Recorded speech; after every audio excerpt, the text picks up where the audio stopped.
அரசியலில் நாகரிகமெல்லாம் தேவையில்லை, நான் இனிமேல் அநாகரிகமாக நடந்து கொள்ள போகிறேன், நாகரிகம் பேசி பயனில்லை என்று சொல்லிட்டு காரி துப்புறாரு. துப்பிட்டு அப்புறம் இன்னமும் நான் செருப்பு போட மாட்டேன் அப்படின்னு சூவை கலட்டி காமிக்கிறாரு.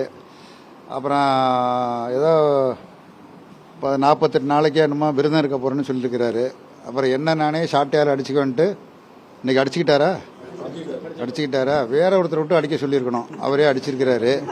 இதெல்லாம் என்ன காமிக்குது அப்படின்னா, பொதுவாக வெப்ப காலம்னு இருக்குது. ஏப்ரல் மே இந்த ஜூன் மாதம் கடுமையான வெப்பமாக இருக்கும். அந்த வெப்ப காலத்தில் சில பேர் பாதிக்கப்பட்டு போயிடுவாங்க. என்ன செய்யணும்னு அவங்களுக்கே தெரியாது. அதாவது அது உடல் ரீதியான பாதிப்பு அது. அப்போ அதை சிகிச்சை அளிப்பதற்கு புகழ்வாய்ந்த சிறப்பு மருத்துவமனை இங்கே சென்னையில் இருக்குது.